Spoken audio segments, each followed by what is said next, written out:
join us. I just briefly wanted to reiterate what James just said. Is when I started working for It Takes a City, I even had close friends that perhaps have known me for the last 20 or so years, said to, when I told them about my history of homelessness, said, "You don't look like a homeless person." So, you know, and I went back with James, said exactly, what does a homeless person look like?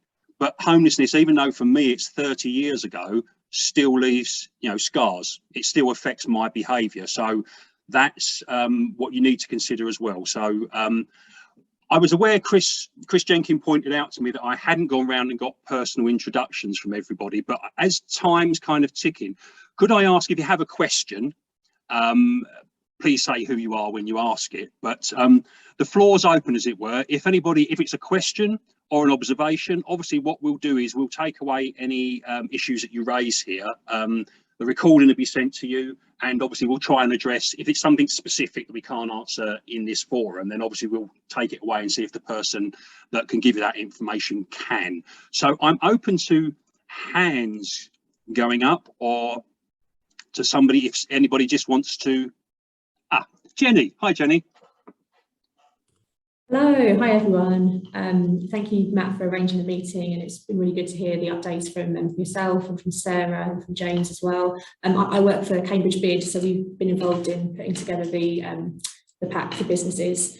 Just generally to let you know, we did invite businesses to come and attend this today, and there was a few that we reached out to in particular that we knew had some sort of engagements with Rough Sleepers and might have a lot to gain from the meeting. But I think short staffing is a real issue in businesses at the moment. It doesn't seem that any of them have attended, but I've spoken to them kind of individually, and it seems like they are more aware of what steps to take, and so I'm sure they will engage in future.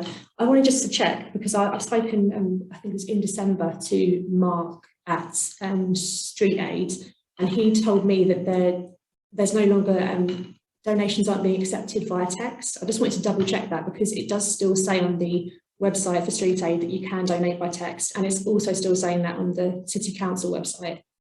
So if someone knows and could confirm that for me. You can donate by text. You can. We've got a new text number, so you should be able to donate by text. Oh, right. I was told it was no longer. Maybe it was a changeover between the two numbers. I don't know. Pretty sure, James, we have got a new text number now, haven't we? We have. Yeah, I'm sorry, Sarah, I don't know, but I believe that we had.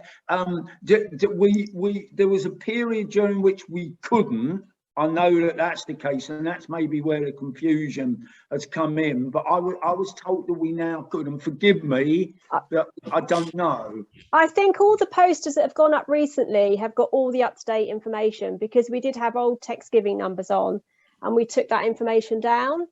I will check with Mark and get back to you, Jenny, but I'm pretty sure people can now text. Okay, well. Yeah, that's great if you could check, thank you, because I think it's definitely useful for people to be able to text, isn't it?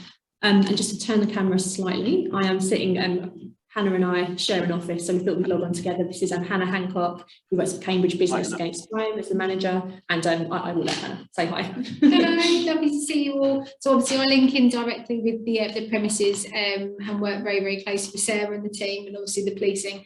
I think the only aspect that one of the only aspects that the retailers do struggle with is it's the identification of the offenders. So obviously when Sarah explained earlier regarding who it is, all we know is that there's behaviour outside the premises and they're acting in this manner. It's how we can work together to fill those gaps. So obviously we use a system called Centrasys, which is a secure information sharing system where people can upload photos. We then have an information sharing agreement with obviously the police, city councils, where we can share those images securely. And a really good route that we go down with the retailers is that we don't want to demonise these people, we don't want to penalise them. What we want to do is make sure they're getting the support. And a lot of the time they have got support in place, but like you said earlier, Matt, they are supplementing, and obviously, and James alluded to as well, they're supplementing for the fact that they need something else. And I think that's where the antisocial behaviour aspect comes in for us. So I've only been in position for a year, so we'll keep on plugging on, but it's been an interesting ride, I must say. just coming back to you, Hannah, thanks for that. I mean, just to be clear, It Takes a City, we don't want to duplicate or replicate any existing partnerships that might be out there. So obviously it'd be good to know that, you know, business is aware of that. I'm going to go in order of the people that put their hands up. So Chris Jenkins. Yeah, just to ask Jenny, what's the proportion of businesses that are covered by those arrangements? Is it just the bigger organisations, or does every shop have the ability to connect in the way that you've described? Was that for me for Camback? Sorry, Yes. for Camback, we've got 145 premises across Cambridge City. Yeah. Our role at the minute is to extend our membership. So we're a non-profit making organisation, and we have a small administration charge which the premises pays to obviously receive the support that we can give. We also have a CityLink radio system which sits across the city, daytime and nighttime economy, and encapsulates the retail park and the Grafton Centre Quarter. So yeah, that's one of the main objectives, is to increase the span of information which we can share, and that's both backwards and forwards. So sharing that with partner agencies and coming from retailers to us and then back out to the retailers as well. I've used it. In the Fabulous. past. Worked with you in the past on different things. But for the smaller retailers, you know, the sort of single person shop, for example, how would they connect in? Is that something that they can connect in with, or Absolutely. So with regards, every high street doorway, effectively. yes. So the way that we work, obviously, we work very, very closely with Cambridge Bid. So anybody who's within the bid levy area is able to access Camback membership for free when they take a two-way radio out. So the most it's going to cost that premises is £1 a day to get that support within the bid area.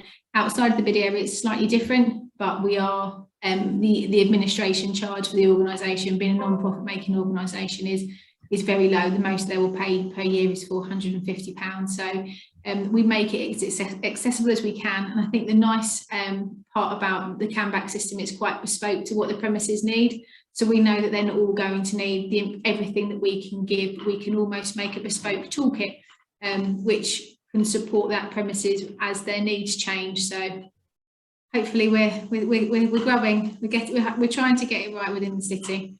Lovely. Thanks. Whatever we can do, I think, to help make those connections that we'll put through Twitter and the website, etc. Absolutely. Yeah. Get in touch with me, Hannah, and I'll be more than grateful to share that. Melody. Hi, Melody.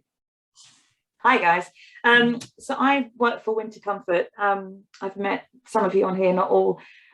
Obviously, one of the things that Winter Comfort does is provide meals and welfare facilities, as well as sort of a lot of ongoing support for people to move on beyond homelessness. We've produced like a little postcard size jotting of all of our services that's aimed at service users. And I know that the street outreach team have some, and they'll obviously alert people to our support via that. I'm just wondering whether there's a benefit to us getting some to Jenny and the team there to give to the hotspots, the shops and the places that people are sort of gathering and sleeping, that they, at least their staff could feel that they could hand them something meaningful without handing some money, maybe to sort of, you know, alert. I'm sure that most people are aware of Winter Comfort services, the service users, but it doesn't hurt rather to remind. So if there's an interest, I can certainly get some of those little flyers out to people, just to let you know, really. So if I put my email in the chat, and if you want some, get in touch and I'll get them to you. That's brilliant. Thanks so much for that, Melody.